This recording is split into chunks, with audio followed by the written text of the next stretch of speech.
Everyone online is suddenly on a journey to find their personal style. But have you noticed it all kind of looks exactly the same?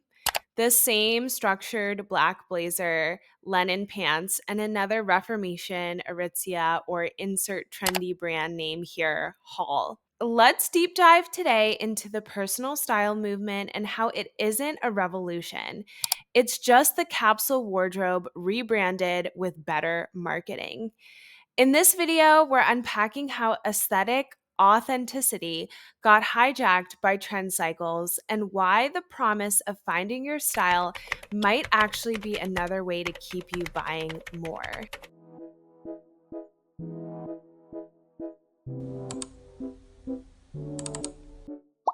So, without further ado, let's dive in. So, I wanted to start this video by dissecting how fashion marketing actually works, especially through a social media lens. Their main objective and goal is to sell you as many items in a bite sized, consumable, packageable way. And what better way to do that through capsule wardrobes?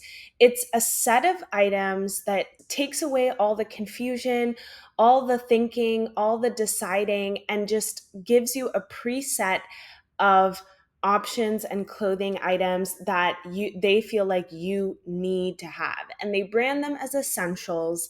And while I do believe in basics, I do promote elevated basics on this channel, I very much see right through the kind of prepackaged capsule wardrobe grift, in the sense that if it's from one brand only, or if they're not encouraging you to find it secondhand through eBay, Poshmark, or if they aren't encouraging you to look at your color season or your body type, and they're just throwing this one size fits all solution to the entire population, that's where I have to bow out gracefully and say, no, thank you. I'm not going to be scammed today. So I wanted to directly compare like the more 2010s capsule wardrobe concept versus the current personal style journey must have essentials grift, and how they're basically the same thing but just different branding.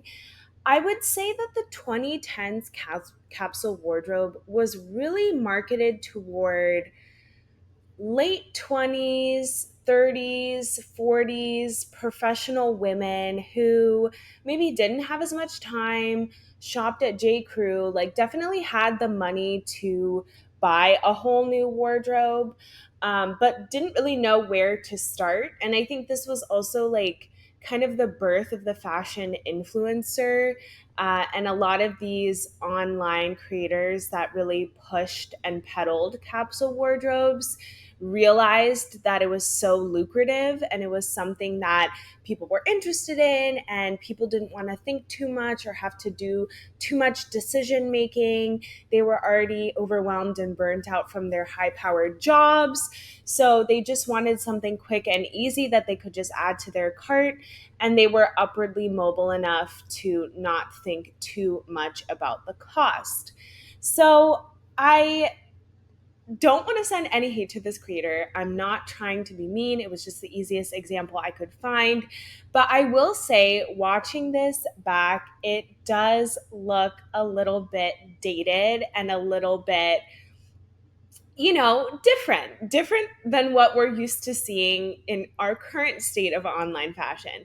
And I want you to remember this feeling, because unfortunately 10 years from now we're going to look back at what the online fashion girlies are pushing as personal style now and feel the exact same way, unfortunately.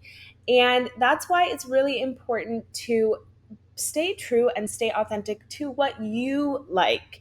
Like, I'm not saying we don't all look back on our own fashion choices and are like, oh, that's so this decade. Like, that is normal.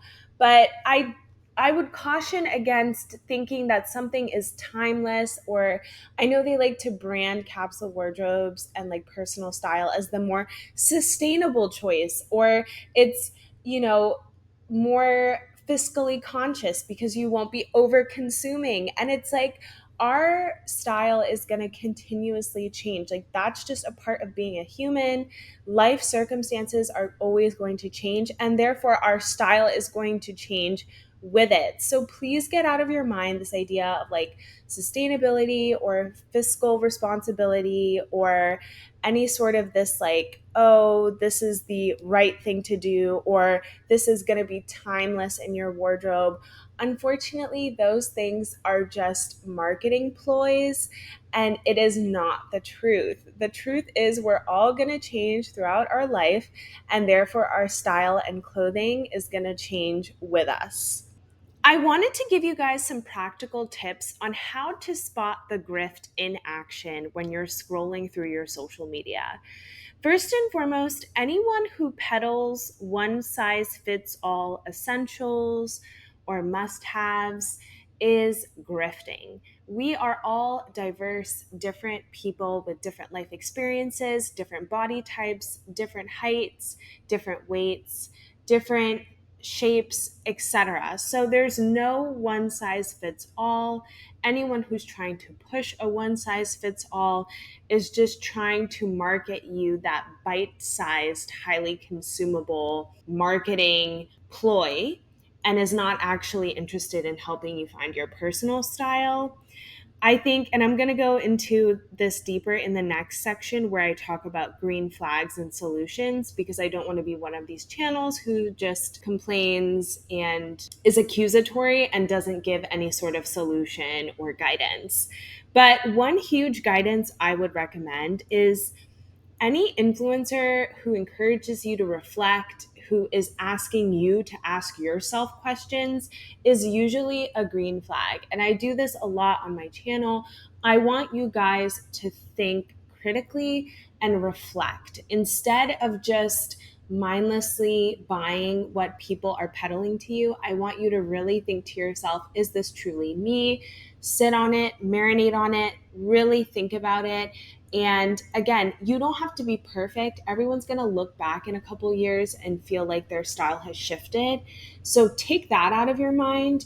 But at the same time, I know it feels good to not have to make any decisions. That's why the marketing is so successful and so lucrative. It's because people like not having to make decisions. But I really highly encourage you to really reflect, does this work on my body type? Does this work with my color season? Is this something that I actually enjoy putting on my body? Does it feel like me? Does it represent who I am on the inside? Is this something that feels authentic to me, etc.? So now we finally arrive at the green flags and solutions. And as I previously mentioned, I really think the important thing to look for when scrolling through social media is looking for creators who ask you to reflect and to think about fashion and styling as a reflection of you versus a one size fits all solution. And I also just want to say that anytime you do see something where it's like a photo set of a different aesthetic or something that you feel like, hey, like I like that, I could see myself wearing it, try it. Thrift it or go to a store and try it on in person. Like, really try to get that more intimate connection with your clothing items, in a sense that now that we've all fallen into the habit of online shopping, we've lost that element of trying things on and really thinking to ourselves, does this feel right? Is this me? And I think that's such an important step of the shopping process. So, as much as possible, I would highly recommend going in store and really trying things on and seeing how it feels on your skin. I also just want to remind us all that it's not that deep. Like, it's not that serious. I feel like, myself included, put so much pressure on ourselves to have the perfect wardrobe, the perfect outfits, like everything to feel like it's on that top tier level. And that's just not how fashion is supposed to be. Like, I love this woman and her blog post about how she tried to recreate photos of when she was a child and different outfits and the different outfit formulas that she had when she was a kid that she liked looking back on. And I think that's so wholesome and so real and so raw. And like, fashion should be fun. It should be something enjoyable, playful, lighthearted. It shouldn't be something that's stressed about, that has to have this level of perfection and effortlessness and timelessness. And I think we all just put so much pressure on ourselves that I think we just need to relieve ourselves of that burden and understand that this is something that's a lifelong journey that's supposed to be enjoyable and fun. But I definitely want to hear your guys' thoughts in the comments below. What do you think? Does personal style actually exist, or is it just a marketing scheme? Are you tired of the rat race?